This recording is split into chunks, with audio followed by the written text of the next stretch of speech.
entering here into the 1580 turn of Europa Universalis. Did some,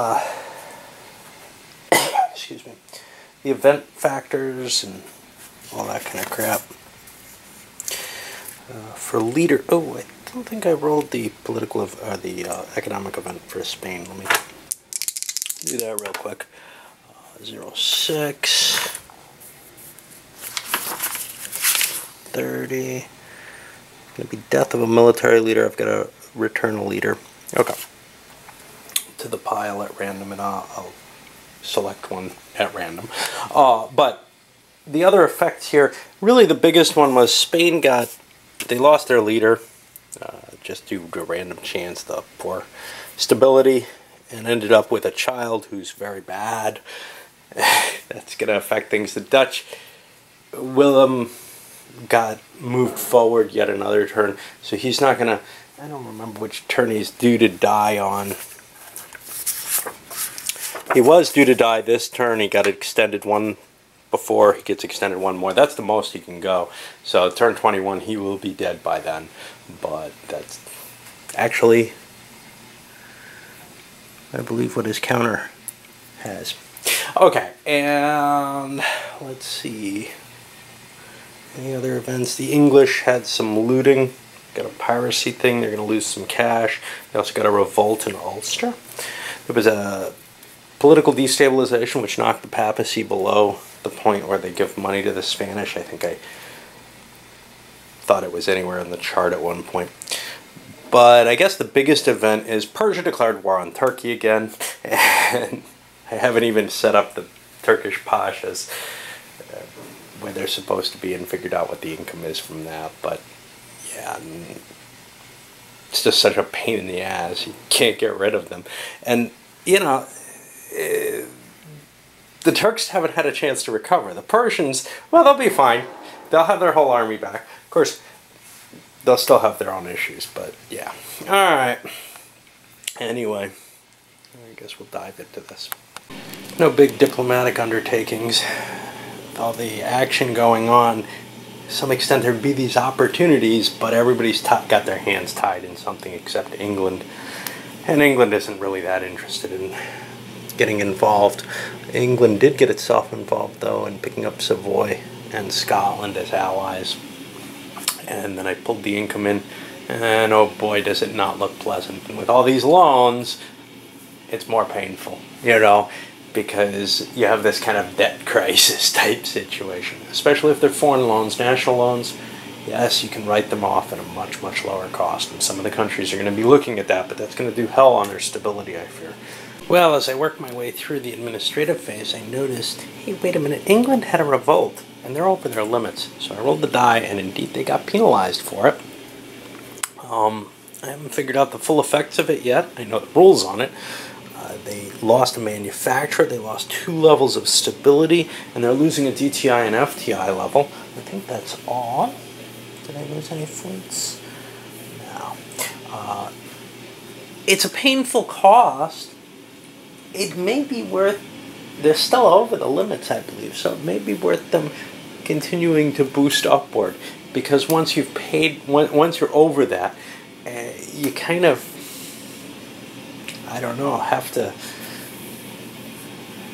yeah, it's not that much of a harm.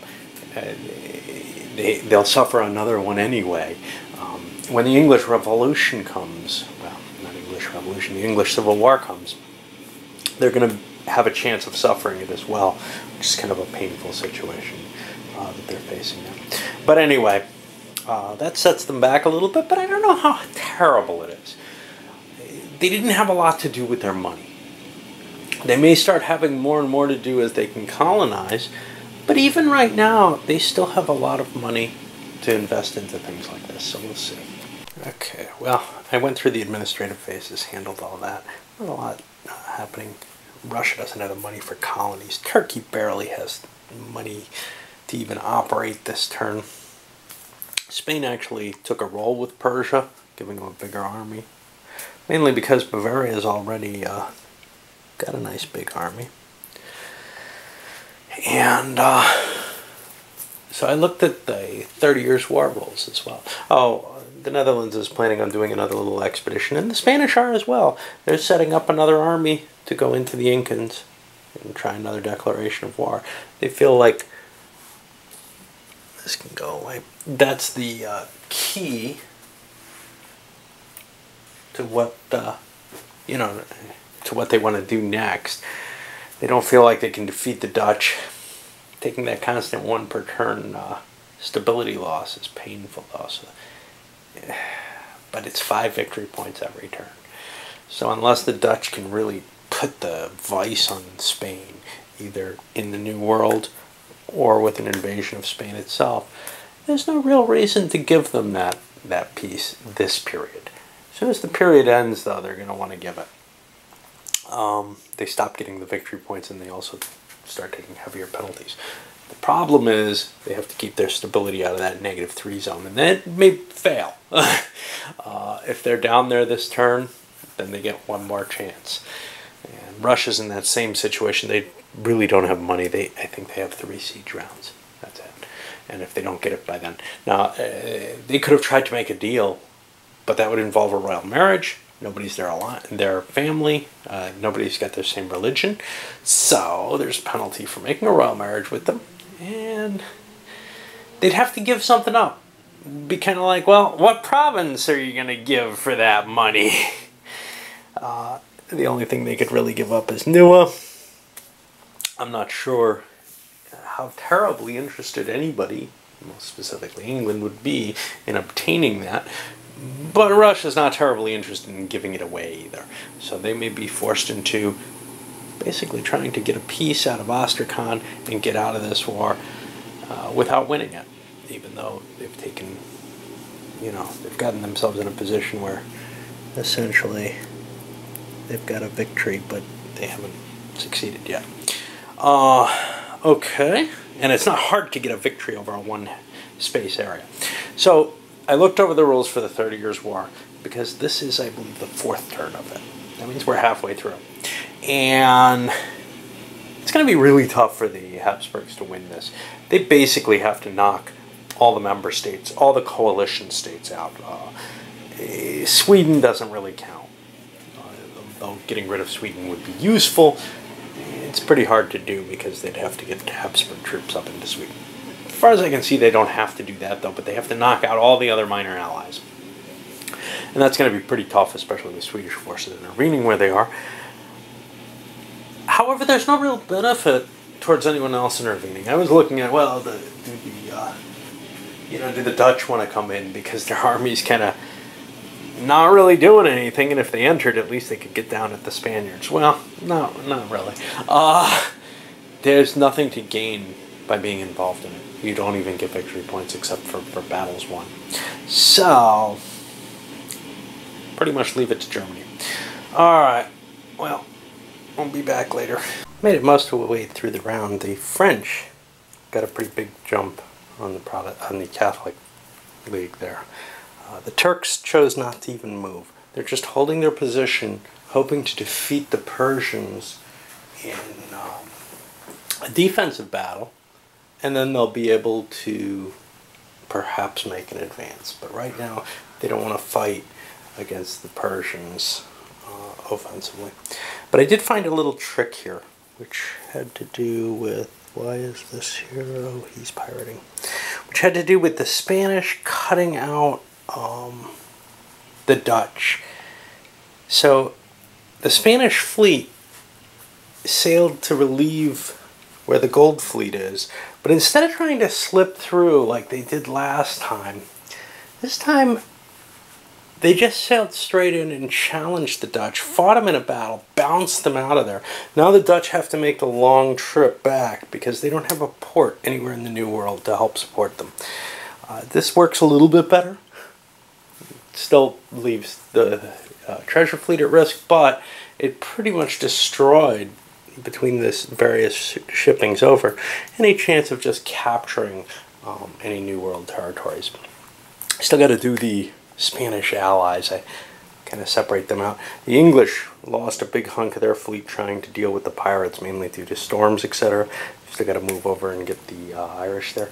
They finally discovered Mozambique, and they're heading up towards Quebec. Okay, well, the one hope for the Russians here was that the round ended on, or that the turn ended on round 2. They're out of cash. They failed in their siege, and they're going to have to withdraw. They just don't have the money. I was wrong. I thought they had 3 rounds of it. They only have 2. Elsewhere, the Spanish managed to slip by again.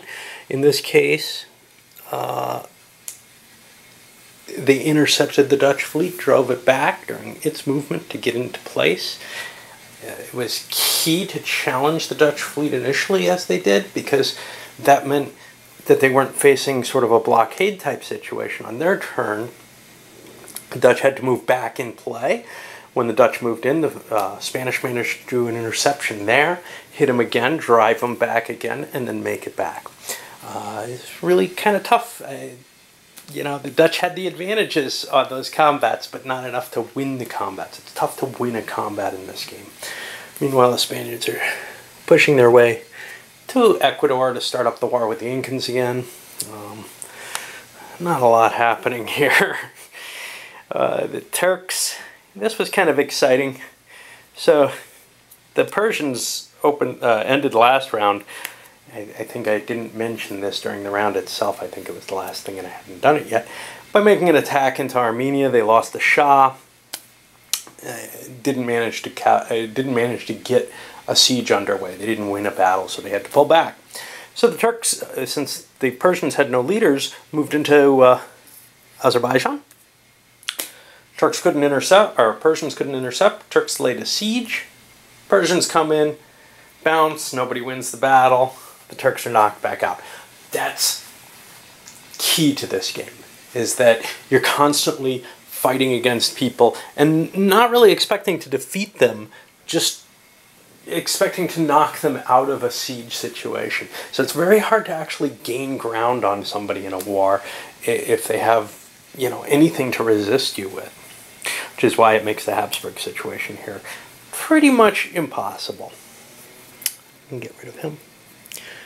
He's there right now, but they're not going to have a chance to put him on the board. Alright, onward. After 2 rounds, a little bit of exploration going on up there. The English ran into some problems in Quebec, faced the natives, had to run away. They didn't make it as far as they would have liked. I guess the biggest news, some dancing going on between the French factions, but I guess the biggest news is Wallenstein managed to take Bohemia out. He's conquered it completely, and Zrini's about to take Württemberg. Well, he started a siege with Württemberg. The Russians had to leave, and here, well, Persia has been deflecting any Turkish attacks. Without a leader, it's kind of tough for them to actually launch anything on their own. Alright, I guess we keep going. And here at the end of the round, what do we got? Not a lot going on. The Habsburgs and their Bavarian allies are pretty much unopposed now. Wallenstein's managed to destroy his enemies, moved into the Palatinate, and try to knock that out. He's still got a lot of territories to knock out, though, before things can be fixed. Now, this is... Geez, I can't remember. If this is the 4th round, things might be bad for the Protestants, and somebody may need to or want to step in to prevent an imperial power in Germany. Got to look at that and make sure. If this is the 5th turn, I don't think they have enough time. Elsewhere, well, the Persians made a strike into Aleppo. They were caught and stopped. Seeing some fighting between Navarre and Guise. Kind of, Navarre moved away to take care of it because Guise was, I thought, doing pretty well, but against whoever the unnamed leader was. But honestly, that's really kind of fought to a standstill, and Navarre's got to get out of there because he's too highly ranked to be in charge of such a small army. Turns out it's been decreased by the fighting. Swedes succeeded in taking Cologne out of the game. They're pretty much the one thing that can handle the Habsburgs, the only force that's out there. I think the Hessians got destroyed. So there's really nothing left for the Protestant coalition. Well, one more somewhat inconclusive round and the turn ended. Spanish came down to fight the Dutch privateers. They failed. The Dutch took the Spanish ones out, however. Nothing significant here. Henry of Navarre finished the siege of Cherbourg, but the revolt still exists. Alba has not yet cleared his revolt, so that's just going to keep growing. That could become a real problem where he actually loses the territory, essentially. The revolts in the Habsburg areas are becoming a problem as well, where they may have to devote an army to squelch those so that the Habsburgs don't just surrender unconditionally to the coalition. Other than that, the Swedes came into position. Everything else pretty much stayed the same. All right, I'll come back after after all the kind of maintenance work at the end of the turn. And there we are, moving out of the 1580 turn to 1585. What happened? Well, my reading of the French rules for the Revolution says, hey, as long as the War of Three Henries didn't actually get triggered, and it didn't, it's possible to negotiate a peace. Whether or not you can declare the Edict of Nantes, the way it's worded is, as soon as the rebels are subjugated. I'm not sure this really qualifies as subjugated, but hey, I'm allowing it to happen. The net effect, the French took a piece of, I think, level 1. That means they lost a total of 8 victory points and a stability, and they took other stability due to economic situations. But they're done. The wars are over. Henry of Navarre is acceptable. Henry of Guise is willing to settle there because that one event wasn't triggered. I had maybe an off reading of it, whatever. That's the way the game goes. Nobody else was able to get out of any wars. See some heavy victory points going in the Spanish's favor, though, because of what the Habsburgs have been doing. Although, they're in danger, and they're not going to be able to solve this thing. Let's see when this started. Sucker started here, 1, 2, 3. That was the 5th turn, I believe. Yep, that was the 5th turn. So they're not going to be able to get the complete victory. They're pretty certain of that. So they ought to be making sure that they don't collapse, because that would be a painful penalty in terms of victory points for the Spaniards. They got Bohemia, that's important. Moving the electorate from Palatinate to Bavaria doesn't really do them much good. The only thing it really does is reduces the chances of the Dutch being able to cause an election to the empire. Speaking of which, when is our next one happening? 22 is our next election. Anything else exciting here? Not really. We can see stability's kind of going in the toilet, even on the high end. Turks kind of pulled themselves out because they're not as deeply in a war as they were before. Maybe they'll have enough income to actually prosecute the war this time. Maybe nothing horrible will happen to them to prevent them. They kind of lucked out with Astrakhan. They're getting some points off that to help negate whatever they're losing for being at war, I guess. Anyway, this one's going up, and we just keep plugging through. Hey, turn 20 at the end of this turn. We're a third of the way through.